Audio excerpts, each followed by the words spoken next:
기하급수적으로 쌓이는 플라스틱 폐기물에도 줄지 않는 플라스틱 생산량에 유엔 등 기구가 플라스틱 생산과 사용을 줄이기 위한 행보에 나서고 있습니다. 우리 정부도 유엔 환경총회에 의견을 냈는데 실질적인 감축에 충분한 수준인지 알아봤습니다. 20대 당뇨 환자가 5년 전과 비교해 50%가량 늘고 우울증과 불안장애 진료를 받는 10대와 20대가 급증했습니다. 신체뿐 아니라 정신 건강에도 적신호가 켜진 청년들을 위한 대책이 필요하다는 목소리가 나옵니다. 긴 세월 영성 생활에 도움을 줄 수 있는 서적들을 펴내온 성경 전문 출판사 성서와 함께가 50주년을 맞아 특별한 프로젝트를 준비했습니다. 21세기 제롬 성경 주해 프로젝트는 무엇이고 어떤 의미가 있는지 성서와 함께의 박경숙 수녀와 이야기 나눠봅니다.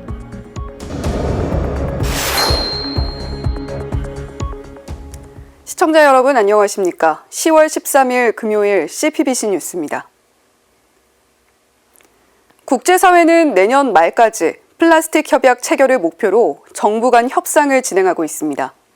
최근에 협약 초안이 나왔는데 플라스틱 생산과 사용을 줄이자는 게 핵심입니다. 한국 정부도 이런 흐름을 외면해서는 안 된다는 지적이 나옵니다. 윤재선 기자가 보도합니다. 플라스틱 생산량은 지금도 기하급수적으로 늘고 있습니다. We produce around 400 million tons of plastic every year, and 300 million tons of that goes right into the waste dump, and 11 million tons of that into our oceans. 세계 자연기금은 보고서를 통해 2040년까지 플라스틱 생산량이 배 이상 증가할 거라고 내다봤습니다. 나아가 2050년에는 바다 플라스틱 쓰레기가 4배 이상 늘어날 걸로 전망했습니다. 유엔은 내년까지 구속력 있는 국제 플라스틱 협약 체결을 목표로 하고 있습니다. 전 세계적으로 플라스틱 오염에서 벗어나기 위해 플라스틱 생산부터 폐기까지 전 생애 주기에 걸쳐 국제 규칙을 정하는 겁니다.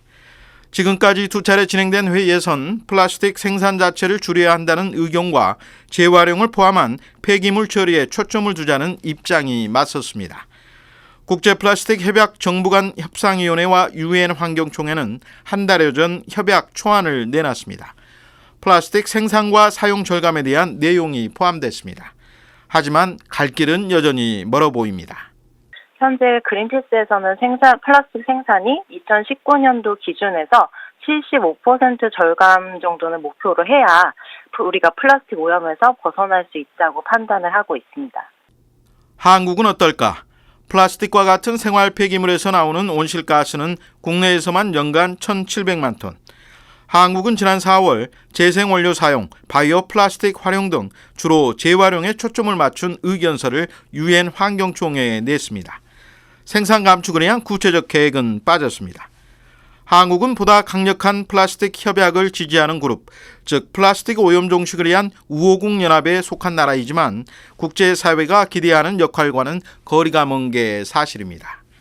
화학적 재활용이나 바이오 플라스틱 등과 같이 잘못된 궁극적이지 않은 해결책에 좀 집중을 하고 있어요. 그래서 우호국 연합의 소속 국가이기도 하고 마지막 회의 개최국인 만큼 우리 정부가 플라스틱 생산 절감과 재사용이나 리필 포함한 근본적인 해결책에 집중한 의견을 내야 할 것 같습니다.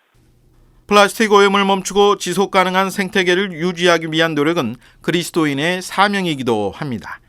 정부가 탈플라스틱 사회로의 전환을 위해 적극 나서도록 가톨릭 교회가 지속해서 촉구하는 건 역시 멈출 수 없는 과제입니다. 플라스틱 문제도 그렇고 또 지금 기후 위기 때문에 이제 이산화탄소 줄이는 것, 이산화탄소 줄이기 위해서는 지금과 같은 경제 발전 방식을 바꿔야 되거든요. 그러기 위해서는 정부에 좀 강하게 압력을 넣는 그런 것도 필요한 거죠. 국제 플라스틱 협약 체결을 위한 제3차 정부 간 회의는 오는 11월 케냐 나이로비에서 그리고 마지막 5차 회의는 내년에 한국에서 열릴 예정입니다. CPBC 윤재선입니다. 인생에서 가장 건강하고 활기찰 때인 10대와 20대.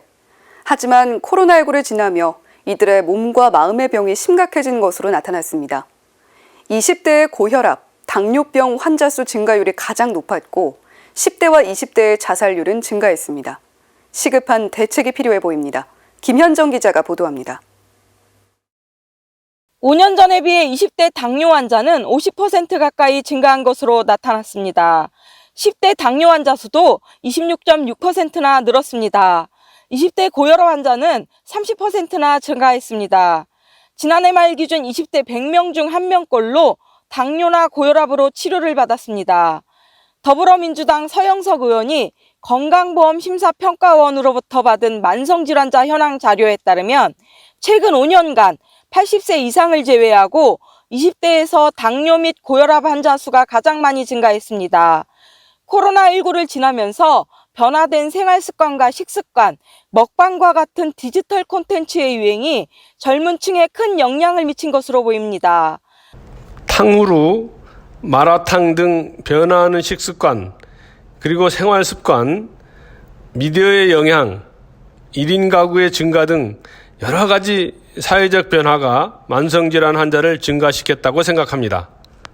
서 의원은 당뇨와 고혈압은 대표적인 만성질환으로 젊은 층에서 급격히 환자가 늘고 있어 이에 대한 국가적 관리 체계를 갖춰야 한다고 조언합니다. 만성질환은 꾸준하고 지속적인 관리가 필수적이거든요. 그래서 초고령 사회를 앞둔 상황에서 국가가 책임지고 만성질환 환자를 위한 사업을 적극적으로 지원하고 확대해야 합니다. 병든 건 몸뿐만이 아닙니다. 코로나19를 지나면서 10대와 20대의 자살률도 높아졌습니다. 국민의힘 백종원 의원에 따르면 2022년 자살률은 살짝 줄었지만 10대와 20대의 자살률은 오히려 증가했습니다. 지난 5년간 우울증과 불안장애 진료를 받은 젊은 층이 크게 늘었습니다. 이에 대해 백 의원은 코로나19로 인한 사회적 불안과 우울감이 젊은 층을 중심으로 확산되고 있다고 분석했습니다. 그러면서 이 상황에 대해 정부가 나서서 국가적 재난으로 선포하고 총력전을 펼쳐야 한다고 촉구했습니다. 특히 10대, 20대 자살률도 증가하고 있기 때문에 정부는 이 상황에 대해 국가적 재난으로 선포하고 총력전을 펼쳐 자살률을 줄여야 하고, 복지부는 정신건강정책관, 건강정책국, 그리고 자살 예방 정책과를 국으로 격상시켜 새로운 시를 만들어 관리해야 합니다. 젊은이들이 병들어가는 대한민국에 건강한 미래가 있을 수 없습니다. CTBC 김현정입니다.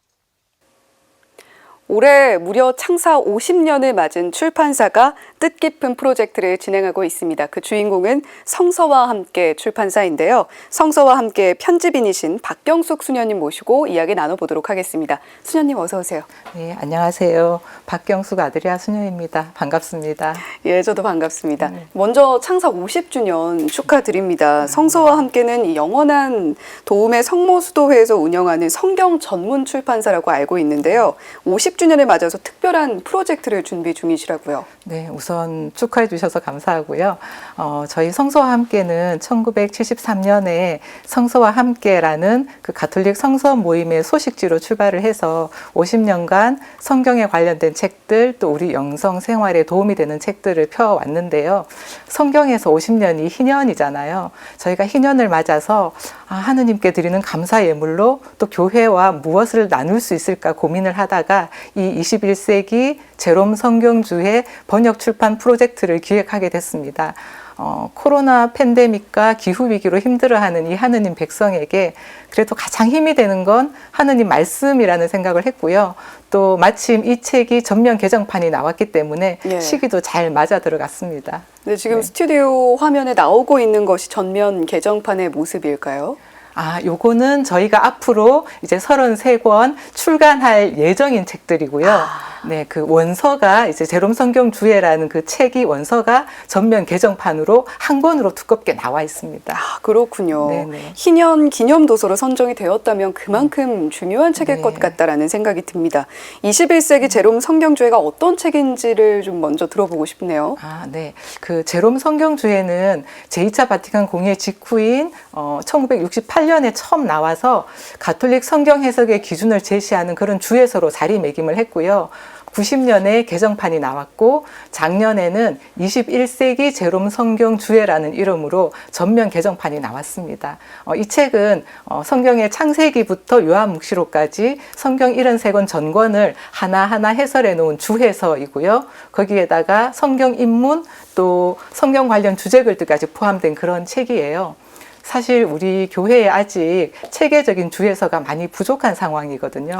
그래서 이 시대에 우리 교회에 꼭 필요한 책이라고 생각을 합니다. 무려 73권 전권을 해설한 네. 해석서다, 주해서다 말씀을 해주셨는데 그만큼 정말 많은 공이 들어가 있을 것 같습니다.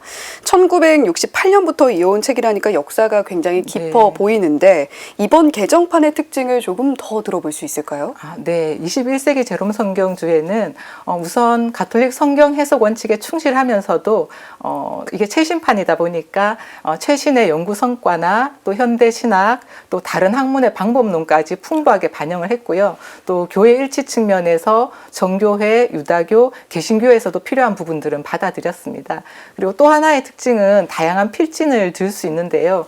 예전에는 주로 사제나 수도자 중심이었다면 이 책 같은 경우에는 평신도 신학자들이 대거 참여했고요. 또 여성 신학자들의 비율도 많이 높아졌는데 이건 현재 우리 교회가 걸어가고 있는 그 시노달리타스의 정신에도 부합한다고 할 수 있을 것 같아요. 예. 그리고 또 하나 무엇보다도 의미 있는 건 프란치스코 교황님께서 직접 이 책에 서문을 써주셨거든요.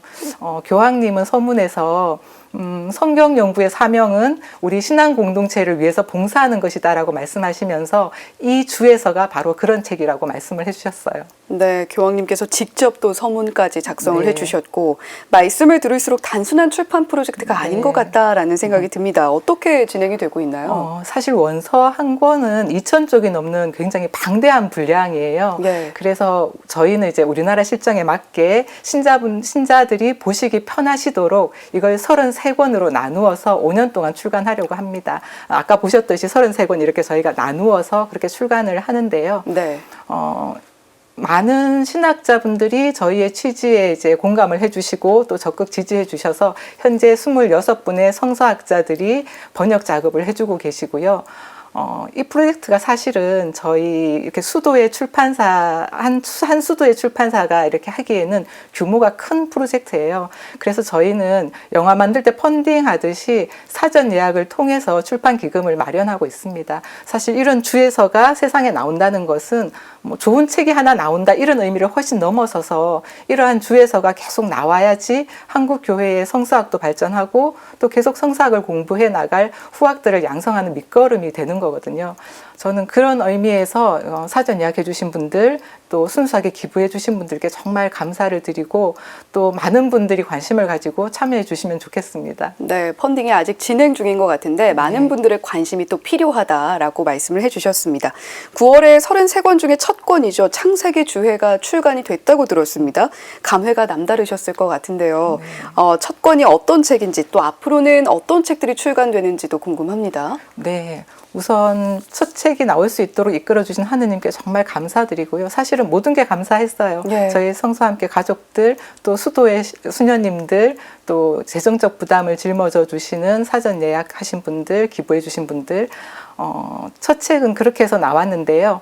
창세기 이 책은 도미니크 마클과 마크 스미스라고 하는 로마와 미국 성서대학의 저명한 학자들이 집필을 했고요. 그리고 한림 성서연구소의 주원준 박사님이 번역을 해주셨습니다. 이 책은 어떻게 구성되어 있냐면 5경 개관, 또 창세기 인문, 또 창세기 본문 주해 이렇게 구성이 되어 있고요. 이제 두 번째는 마르코 주해서가 10월 중으로 나올 예정입니다. 이 21세기 제롬 성경 주해가 크게 내역력으로 되어 있거든요. 이제 성경 인문, 또 구약 주해가 14권 있고 신약이 11권, 또 성경 관련 주제글이 5권 이렇게 돼 있는데 올해는 이 각 영역에서 한 권씩의 책이 출간될 예정입니다. 예, 긴 여정의 첫걸음에 내디뎠다라고 볼 수 있을 것 네. 같은데 성경 주해라고 하면 학자나 전문가에게 해당되는 것으로도 좀 생각이 됩니다. 어떤 분들이 이 책을 읽으면 좋을까요? 저희가 흔히 그런 이제 선입견을 가지기 쉬운데요. 이 책은 평신도나 성경 교사들이 읽고 참조할 수 있도록 비교적 쉬운 문체로 구성되어 있어요. 그래서 우리 신자들이 충분히 읽으실 수 있고요. 성경 통독할 때, 성경 공부할 때, 또 많은 말씀의 봉사자님들, 또 하느님 말씀을 나누고 가르치는 사목자와 수도자 모두에게 유용한 책이고요. 또 다른 종파에도 열려 있어서 사전 예약해 주신 분들 중에는 개신교 목사님들도 계십니다. 네, 저 수녀님 말씀에서 이 책에 대한 자부심이 느껴집니다. 마지막으로 이 프로젝트에 대해서 하시고 싶은 말씀이 있다면 방송을 통해서 공유해 주시죠. 네. 50년간 성경 관련 책을 이렇게 꾸준히 출판한다는 게 쉬운 일은 아니었습니다. 근데 저희가 하느님 말씀에 대한 교우들의 그 열정과 교회의 지지 덕분에 지금까지 해올 수 있었고요. 그리고 이렇게 규모가 큰 프로젝트를 저희가 하느님께 의탁하면서 시작할 수 있었던 것도 그 때문이었습니다. 저희가 이 21세기 제롬 성경주의 번역 출판 프로젝트를 정말 잘 진행하고 그 왕관본을 5년 후에 하느님과 교회에 감사 예물로 바쳐드릴 수 있도록 많은 분들이 기도로 뒷받침해 주시고 또 관심을 가지시고 참여해 주시기를 부탁드리고 싶습니다. 네, 정말 거대한 프로젝트인데 이 거대한 프로젝트를 위한 많은 분들의 노력이 꼭꼭 담겨 있구나라는 것을 느낄 수가 있습니다. 수녀님 말씀처럼 하느님 말씀의 힘이 우리 교회 구석구석에 퍼져 나갈 수 있기를 한 마음으로 또 기원하겠습니다. 지금까지 성서와 함께 출판사의 박경숙 수녀님과 함께 이야기 나눠봤습니다. 수녀님 오늘 말씀 고맙습니다. 감사합니다. 이상으로 CPBC 뉴스를 마칩니다. 평안한 주말 보내시길 바랍니다.